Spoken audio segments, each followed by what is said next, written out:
یا پھر جن پلینس پر تعلقات خراب ہیں ان پر وقار کے ساتھ اور عزت کے ساتھ تعلقات بحال کرنے کی کوشش کی جائے؟ یہ ایک بہت بڑا سوال پاکستان کی پارلیمنٹ کے سامنے بھی ہے، پاکستان کی حکومت کے سامنے بھی ہے، اور شاید جو ہماری ان کیمرہ اجلاس تھا اس میں افواج پاکستان تو اس کا جواب دے ہی چکے ہیں۔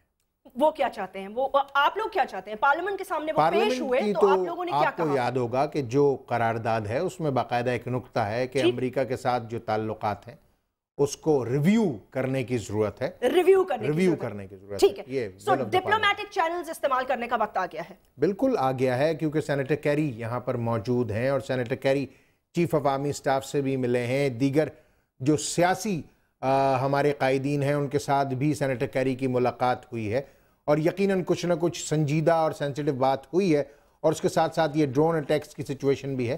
تو اس وقت جس کو یہ کہنا چاہیے کہ حکومت پاکستان، افواج پاکستان اور سیاسی حکومت جو ہے ڈبل جیپڈی میں ہے۔ میں آپ کی طرف آنا چاہوں گی شیخ روحیل اصغر صاحب۔ شیخ روحیل اصغر صاحب، دو باتیں نکلتی ہیں یہاں سے۔ ایک تو میں نے یہ سنا، وضاحت کیجئے گا، کہ پاکستان مسلم لیگ نواز کے لوگوں کے درمیان اور chief of the I S I general Pasha کے درمیان شاید تھوڑی سی کچھ گرما گرمی ہو گئی۔ کوئی بات نہیں، آپ کا حق ہے سخت سوال پوچھنا، ان کا حق ہے سخت سوالوں کا جواب دینا۔ بہرحال، کیا آپ اس بریفنگ سے سیٹسفائیڈ ہیں؟ کیونکہ آپ لوگ جوڈیشل کمیشن کی ڈیمانڈ کر رہے تھے۔ دوسرا، میں یہی پوچھنا چاہوں گی، آج پھر پارلیمنٹ کی بالادستی کو دھچکا لگا، 2 ڈرون حملے ہو چکے ہیں، سینیٹر کیری یہاں موجود ہیں۔ اب آپ کی پارٹی کی کیا حکمت عملی ہوگی؟ کیا چاہتے ہیں آپ؟ ریویو کیا جائے یا لا تعلقی کی جائے؟ دیکھیے، میں بسم اللہ الرحمن الرحیم، جاسمین بہت شکریہ آپ کا، آپ نے اس معاملے پہ مجھے یاد کیا۔ پہلی بات تو ہمیں سب کو بمشمول میرے اور باقی سب، یہ اتنا غیر اہم موضوع نہیں ہے جس پہ ہم بیٹھ کے اس موضوع پہ کھلے دل سے جو جی میں آئے وہ کہتے رہیں۔ بالکل، لیکن اس میں ایک جاسمین، میں جو سمجھتا ہوں امریکہ کے بارے میں اب وقت آ گیا ہے کہ ہمیں اب یہ سوچنا ہے کہ ہمارا دوست کون ہے اور دشمن کون ہے۔ اب اگر آپ اپنی ماضی کی تاریخ اٹھا کے دیکھ لیں تو 60 سال میں آپ نے امریکہ سے کچھ حاصل نہیں کیا، چند ٹکے انہوں نے دیے آپ کو افہیم کا نشہ آپ کو لگا دیا، آپ کو مانگنے پر مجبور کر دیا، اور کبھی بھی آپ کو اپنے پاؤں پر کھڑے نہیں ہونے دیا، اور نہ ہی مضبوط ہونے دیا، اور نہ ہی وہ ہونے دیں گے آپ کو، کیونکہ یہ ان کے فائدے میں نہیں ہے۔ ان کے فائدے میں کمزور پاکستان ہے، کمزور پاکستانی معیشت ہے، اور کمزور پاکستان اس لیے کہ آپ ایک کمزور حیثیت میں رہیں گے تو آپ اپنے اٹامک جو آپ ایک طاقت سمجھتے ہیں اپنے آپ کو، آپ نہیں بن سکیں گے۔ اب اس سلسلے میں تھوڑا سا مجھے تھوڑا سا ایک شکوہ یہ ہے کہ اسامہ بن لادن ایک شخصیت تھی، ان کے ساتھ ایک القاعدہ ایک تنظیم تھی۔ آپ نے صبح اٹھ کے سب سے پہلے سوٹ پہن کے سامنے آ کے ٹی وی پہ، آپ کو شوق ہے، بلا شوق آئیے، آپ نے سامنے آ کے یہ کہنا شروع کر دیا اور دھمال ڈالنی شروع کر دی کہ یہ بہت اچھا ہوا ہے، انتہائی بہترین کام ہوا ہے، بغیر سوچے سمجھے کہ کون دھمال ڈال رہا تھا صبح؟ یہ چانڈیو صاحب آپ کو بتا دیں گے، میں اب کیا کہوں، اب یہ آپ کو بتا دیں گے۔ اس کے بعد آپ نے واشنگٹن پوسٹ میں صبح ایک آرٹیکل لکھ مارا کہ جناب یہ تو عظیم فتح ہے۔ اب دیکھیے، اس کا آپ نے بغیر سوچے سمجھے، اب امریکہ آپ کو یہ کہہ رہا ہے جی کہ ہم نے آپ کو اس سارے سلسلے میں شامل ہی نہیں کیا، تو آپ اتنے ڈیفینسو کیوں ہو گئے، آپ اتنے اطابلے کیوں ہو گئے، آپ کیوں ان کی گود میں بیٹھنا چاہتے ہیں؟ آپ جب وہ آپ کو شامل نہیں کر رہے، آپ سب سے ضروری تھا کہ آپ اپنے لوگوں کو اکٹھا کرتے، آپ اس ملک کے دوسرے صاحبان کو اکٹھا کرتے، ان سے بات کرتے۔